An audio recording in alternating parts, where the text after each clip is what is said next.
Her name was Anneliese Michel, a name now synonymous with a story that continues to haunt and perplex. But for the purposes of this investigation, to protect some semblance of privacy and to perhaps distance ourselves from the real-life tragedy, we'll call her Emily.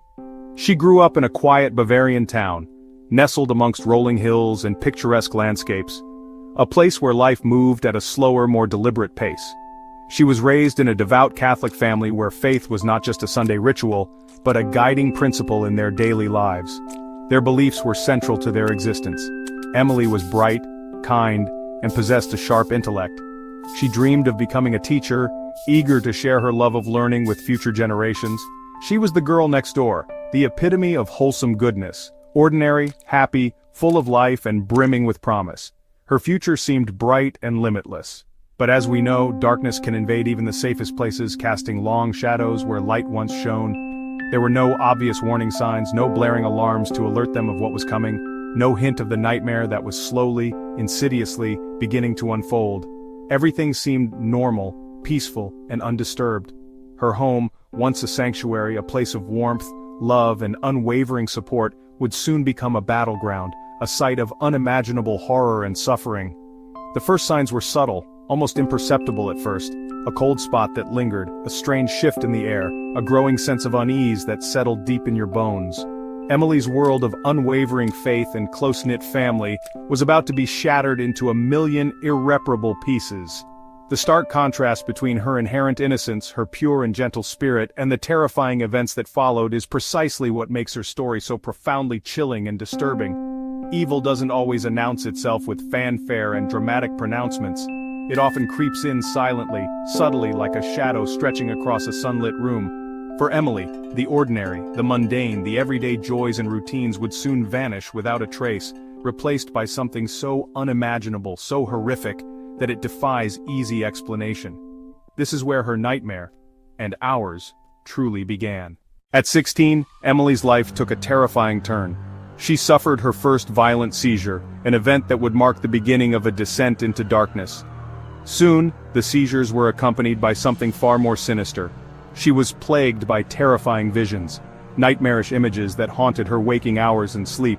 Demonic faces began to haunt her prayers, twisting the solace of faith into a source of dread. Even in moments of devotion, she found no peace, only the chilling presence of something evil. Her personality changed. The vibrant, happy girl they knew began to fade away, replaced by someone unrecognizable. She became withdrawn, isolating herself from friends and family. Angry outbursts were frequent, and a constant state of fear seemed to grip her. At night, guttural screams echoed from her room, piercing the silence and filling the house with dread. She recoiled from religious objects. Items that once brought comfort now triggered violent reactions. Crucifixes burned her skin upon contact, and holy water stung like acid. The family watched in horror and disbelief as their daughter transformed into something they no longer recognized. Emily spoke in unknown languages, ancient tongues that seemed to come from another world. Her voice became deep and inhuman, a guttural growl that sent shivers down their spines. She claimed her soul was lost, trapped in a battle between good and evil. She performed bizarre rituals in the dead of night, and consumed insects and coal, driven by an insatiable hunger. The house became a place of fear, a chilling reflection of the darkness that had taken hold of Emily. Objects moved on their own, doors slammed shut, and the air grew cold, as if an icy presence had invaded their home. The family was desperate, clinging to each other for support as their world crumbled around them. They were trapped with something they couldn't understand, a force that defied logic and reason. They were losing Emily to a darkness that defied explanation, a malevolent entity that threatened to consume her entirely. Every day, the line between their daughter and the entity inside her blurred, making it harder to distinguish where Emily ended and the darkness began. They needed help, fast, before the darkness claimed Emily completely. Emily's family turned to doctors, hoping for answers. She underwent countless tests, scans, medications, therapy. Diagnosed with epilepsy, then psychosis, she was given powerful drugs. Nothing worked. Her condition only worsened. Science had no answers. The voices and visions persisted. The doctors were baffled, the family's hope fading. Desperation grew. Was this truly an illness, or something else? The negative energy in the home intensified. With medicine failing, the family faced a terrifying possibility: They began to believe Emily wasn't just sick, she was possessed. With nowhere else to turn, they looked to the church.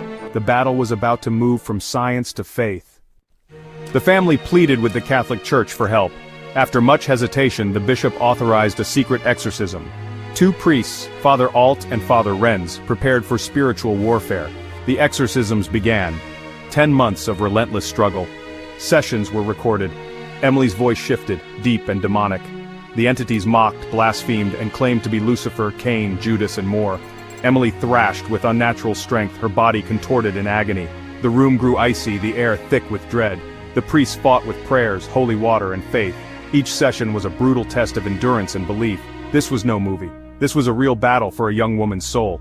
The family watched, helpless, as Emily slipped further away. The outcome would haunt them forever. After 67 grueling exorcisms, Emily succumbed to her suffering and died. The battle for her soul had seemingly come to an end, but the questions surrounding her case were only just beginning to surface. Severely malnourished, she weighed a mere 68 pounds at the time of her death. Her body, weakened and frail, bore the physical scars of the intense spiritual warfare she had endured. Was she finally freed from the torment that plagued her? Or was this a tragic consequence of faith taken to its most extreme and devastating limits? The line between salvation and tragedy blurred. Her death ignited a media frenzy, captivating the world with its unsettling details and raising profound questions about the nature of belief and the boundaries of medical intervention. The case quickly escalated into a controversial trial, pitting faith against reason and sparking heated debates about culpability and the role of religious practices in modern society. In a stunning verdict, her parents and the priests involved in the exorcisms were convicted of manslaughter, held responsible for her death due to negligence and the withholding of proper medical care. But even with the convictions, the fundamental questions remained unanswered, lingering in the shadows of doubt and uncertainty. Was Emily ultimately failed by the medical establishment, her condition misdiagnosed or inadequately treated, or was she in fact a martyr, a sacrificial figure caught in the crossfire of a spiritual war beyond human comprehension? The chilling audio tapes of her exorcism sessions, filled with disturbing sounds and desperate pleas, continue to chill listeners to the bone, offering a glimpse into the terrifying ordeal she endured. Her story serves as a haunting reminder of how easily the line between scientific understanding and the realm of the supernatural can become blurred. Numerous books, documentaries, and films have been produced, each attempting to unravel the mystery and explain the inexplicable events that transpired. But despite these efforts, the definitive truth remains elusive, shrouded in a veil of ambiguity and speculation. Was this a case of severe, undiagnosed mental illness, or was it a genuine encounter with a malevolent force, a real-life battle against evil? Emily's story forces us to confront uncomfortable questions and to ask ourselves, just how close is the darkness that consumed her to our own seemingly safe and rational lives? And can we, with all our modern knowledge and understanding, ever truly